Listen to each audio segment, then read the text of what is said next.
ئەمە گوندی بەشیری باشووری کەرکووکە. ئەو گوندەی حەشدی شعبی زیاتر لە 200 کەسی لە پێناو کۆنتڕۆڵکردنیدا کردە قوربانی تا چەند مانگێک لەمەوبەر بە هەماهەنگی لەگەڵ پێشمەرگە ئازاد کرا.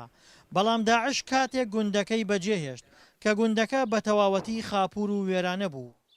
شوف التدمير بڕوانە ئەو وێرانکاریانەی کە داعش کردوێتی بەرامبەرمان ماڵەکانمان تەقێنراونەتەوە تەنانەت شوێنێ نادۆزیتەوە کە ماڵێکی لەسەر دروست بکەیت و تیایدا دانیشی هەمومان لە خانووکێدا دەژین بارودۆخەکان زۆر خراپن حکومەت یارمەتیمان نادا یەک بەرپرس نییە هیچ بەرپرسێک نەهاتووە بۆ ئێرە.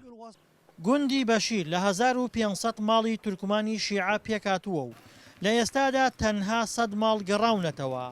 بەشێکی تریش سەرقاڵی نۆژەنکردنەوەی خانووەکانیان و دەستگا حکوومیەکانیش خەریکی نۆژەنکردنەوەی گوندەکەن. احنا من اول يوم تحرير احنا بدينا بالعمل. ئێمە هەر لە یەکەم ڕۆژەوە کە هاتین بۆ ئێرە خزمەتگوزاری بۆ ناوچەکە پێشکەش دەکەین. ئەم ناوچە ستەملێکراوە گوندی بەشیر ئێمە هەر لە سەرەتای گوندەکەەوە دەستمان پێکردووە بۆ ماوەی 5 مانگە ئەو کارانەی کە دەیکەین لێرە ناتوانین زیاتر لە توانە وزەی خۆمان کار بکەین و کەم و کورتی زۆرمان هەیە تەنیا یەک ئۆتۆمبیلمان هەیە کە دەرەقەتی ئەمە نایەت. ئێستاکە خێزانە ئاوەرەکان دەگەڕێنەوە بۆ ئێرە داوای ئاومان لێ دەکەن. ئەومان گەیاندوتە ئێرە بەڵام گیرروگفتەکان زۆرن ژیان زۆر سەختە لێرە خەڵک دێتە دەرەوە بازار نییە هیچ شتێک لێرە نییە.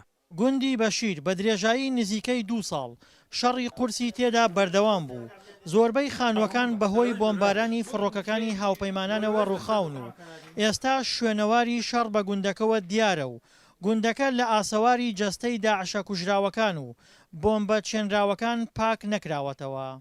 قضیەت متەفەجرات کێشەی تەخەمەنیەکان تا ئێستاکە بوونی هەیە و لە چێڵکە گشت و کاڵەکانماندا زۆر ماونەتەوە هیچ کەس لە دەرەوە نهاتوە ئەم تەقەمەنیانە بتەقێنێتەوە تا ئێستاکە چەند کەس بەهۆی ئەوەوە شەهید بوونە ماڵەکانیش ئێستا چەند ڕۆژ لەمەوبەر بەرمیلێکی تەقەمەنیان تەقاندەوە لە ناوگوندەکانیشدا تەقەمەنی زۆر زۆرە و کەسی یارمەتیمان نادا تا لە ناویان بەرین ئەو برادرانەی لێرەشن دەرەقەتی نایان. گوندی بەشیر لەلایەن پێشمەرگە و حەشدی شعبیەوە ئازاد کرا. بۆیە ئێستا هێزەکانی حەشدی شعبی لە ناو گوندەکەدان و دەوروبەری گوندەکەش هێزی پێشمەرگەی تێدایە. دڵشاد ئەنوەر دەنگی ئەمریکا پارێزگای کەرکووک.